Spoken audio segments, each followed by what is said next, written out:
There are moments in life when a person kneels down to pray and feels nothing. Not comfort, not presence, not warmth, just silence. A silence so deep it almost echoes. Many people hide this truth because they fear it means they are weak or unspiritual, or that God has turned his face away from them. Yet this human emptiness is far more common than most believers admit. It is not a sign of abandonment. It is not a divine punishment. It is a moment of unveiling, when the soul discovers the difference between praying with the lips and praying with the heart. Today we will explore one of the most misunderstood experiences in the spiritual journey, the feeling of emptiness in prayer. Not as a failure, but as a revelation. Not as a void, but as a doorway into a deeper and more honest relationship with God.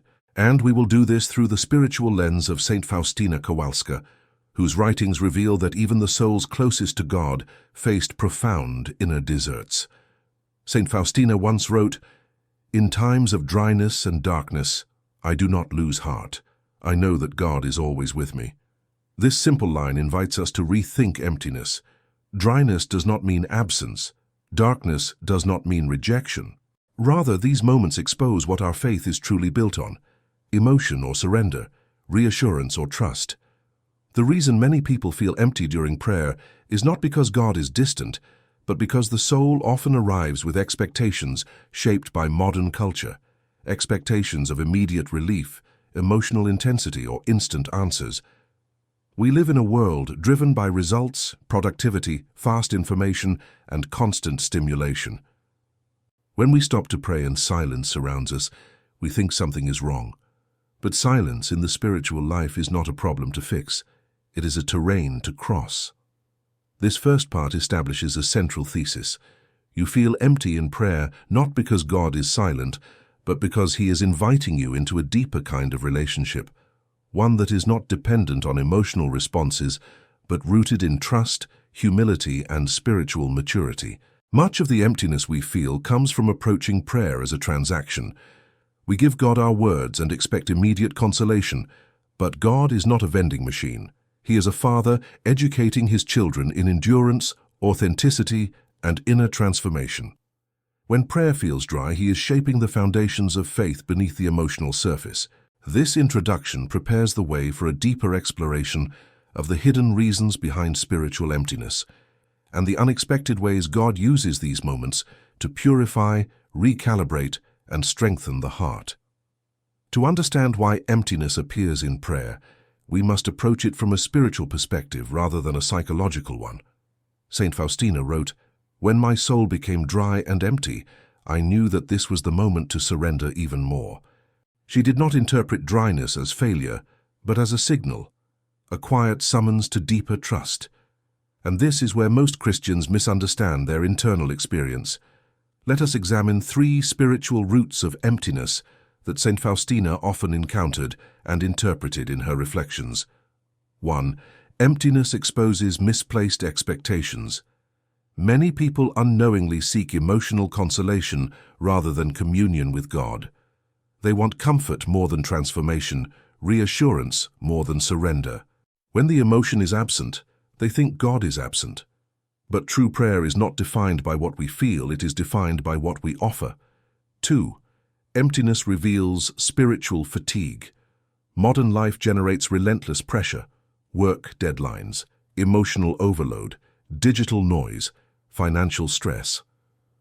When the soul is exhausted, prayer may feel like speaking through fog. This is not a sign of spiritual failure, but of human limitation. God understands our weariness better than we do. Often the perceived emptiness is simply the body and mind begging for rest. 3. Emptiness is sometimes a divine invitation. The saints teach that God occasionally withdraws sensible consolation to strengthen the soul's roots. A plant forced to stretch downward for water develops deeper roots. Similarly, when God seems silent, he is training the soul to anchor itself in faith rather than emotion. It is a purification, not a punishment. In today's world, believers face new versions of ancient struggles. With anxiety levels rising, social comparison increasing, and technology shaping attention spans, spiritual focus has become harder than ever. Many pray but cannot concentrate. They kneel but remain internally scattered. They speak but feel disconnected. This is not evidence of spiritual collapse. It is evidence of spiritual conflict. Emptiness becomes a battleground where the believer must choose to stop praying or to trust more deeply. Saint Faustina always leaned toward trust. When she felt abandoned, she wrote, "I cling to you, O God, for you are my strength, even when I do not sense you." Her example teaches us that faith is strongest when it is least supported by emotion. In this light, emptiness is not a void, but a turning point. It confronts the believer with the question, do I pray because I feel God, or because I choose God? This clarity reveals that emptiness can be transformed into intimacy if we understand its purpose. While the spiritual dimension is crucial, the experience of emptiness in prayer also has psychological and emotional components. Saint Faustina recognized the complexity of the human heart.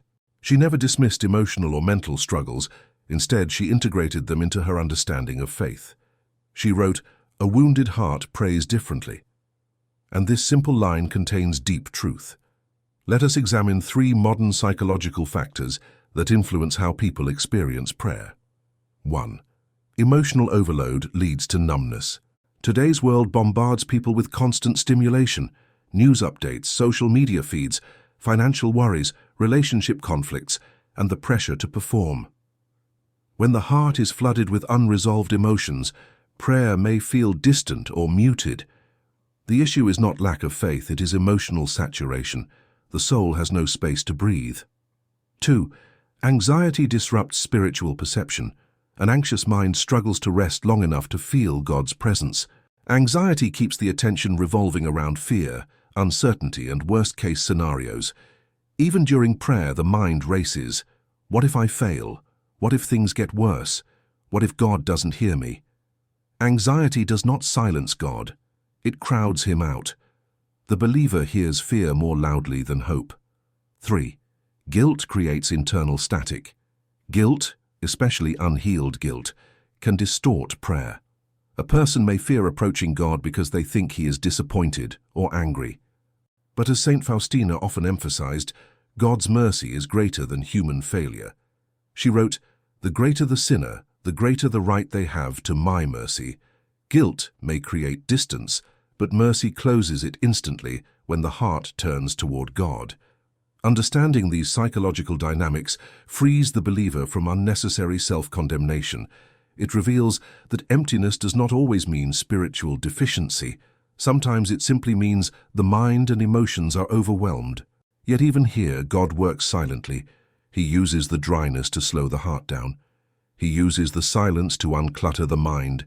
He uses the emptiness to create the very space where His grace can finally enter. The modern believer must therefore learn to interpret emptiness differently.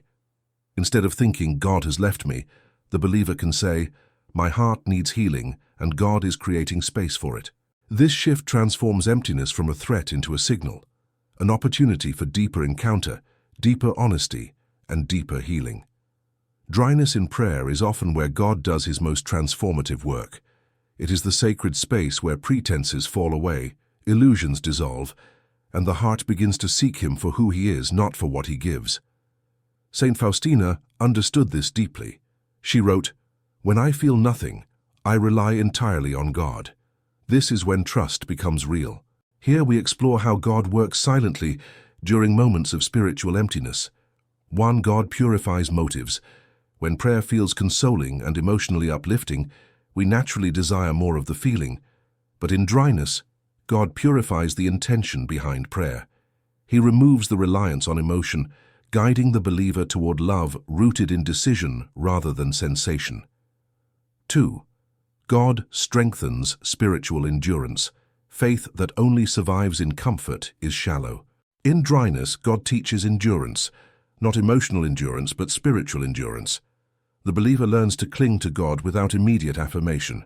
This strengthens trust and deepens resilience in spiritual battles. 3. God reveals hidden attachments. When the heart is quiet and still, old fears, desires, and wounds rise to the surface. This can feel uncomfortable, but it is God's way of revealing what must be healed.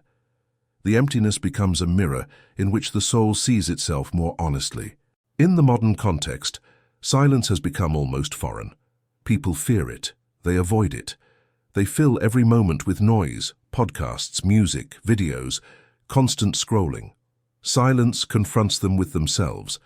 Prayer, therefore, often becomes a moment of emotional withdrawal, not because God is absent, but because a person has forgotten how to be still. The work of God in dryness is often subtle. He strengthens the interior life, resets spiritual focus, and invites the believer into deeper vulnerability. But these shifts happen quietly, beneath the surface, like seeds germinating underground before they break through the soil.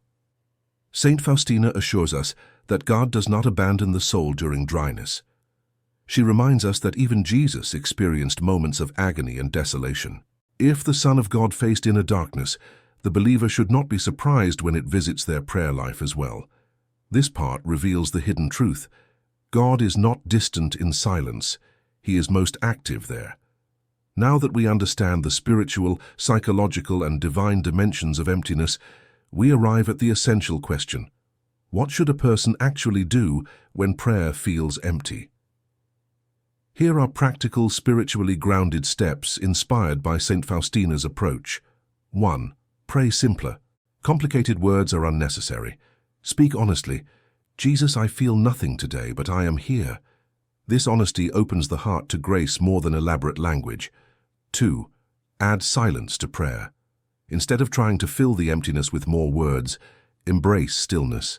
Sit quietly for 1 minute, then 2, then 5.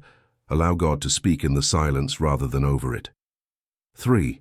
Offer the emptiness to God. Saint Faustina would say, Jesus, I give you what I feel and what I do not feel. This surrender transforms dryness into an offering. 4. Anchor your prayer in Scripture or a short prayer. Choose one line. Jesus, I trust in you. Repeat it slowly, gently, without forcing any emotion. Let it become your breath, your rhythm of surrender. 5. Identify emotional overload. If anxiety, guilt, or exhaustion is present, acknowledge it. God does not ask you to hide your humanity. He asks you to bring it. 6. Create a consistent rhythm. Consistency transforms dryness. Set a daily moment of prayer at the same time, even if it feels empty. The soul slowly adjusts, heals, and stabilizes. 7. Practice gratitude intentionally. List 3 things each day you are grateful for. Gratitude reopens the heart. 8. Seek small acts of mercy. Saint Faustina believed mercy opens the heart to God's presence. Do one act of kindness. It grounds the spiritual life in action, not just emotion. Above all, understand this profound truth. God values your presence more than your feelings. You do not need to feel prayer for it to be real. You do not need to feel God for Him to be working. You do not need emotional consolation to be growing spiritually. In fact, your greatest spiritual growth may be happening in the very moments you feel the least. Let us now gather everything we have reflected upon and enter the final movement of this journey, not a conclusion of thought, but a settling of the heart. Emptiness in prayer is not a spiritual defect. It is a sacred invitation. It is the place where authenticity begins and illusions fall away. The believer who continues praying through dryness discovers a deeper intimacy than the believer who relies on emotional comfort. Saint Faustina understood this intimately. She wrote, "When everything feels dark, I know that Jesus is working most deeply in my soul." This perspective transforms the entire experience of spiritual dryness. Consider this contemplative truth. God often hides so that you may seek Him more freely, not out of fear but out of love. In the silence, He is shaping you. In the emptiness, He is purifying you. In the quiet spaces where you feel nothing, He is preparing you for a greater capacity to receive Him. Let your heart rest in this reality. You do not pray alone. Even if you feel empty, God listens. Even if you feel weak, God sustains. Even if you feel unworthy, God embraces. His mercy is not dependent on your emotional state. His presence is not determined by your perception. His love does not waver based on your feelings. It is constant. It is faithful. It is eternal. As you move forward, allow emptiness to become a teacher rather than an enemy. Let silence heal you. Let dryness strengthen you. Let waiting cleanse you. The spiritual life is not about perfect feelings, it is about steadfast surrender. If you feel empty, you are not failing, you are being formed. And in time, what once felt like a desert will become a garden. What once felt like absence will become understanding. What once felt like emptiness will become fullness, not of emotion, but of faith. May your prayer deepen, not because it feels good, but because it is good. May your soul grow strong in silence.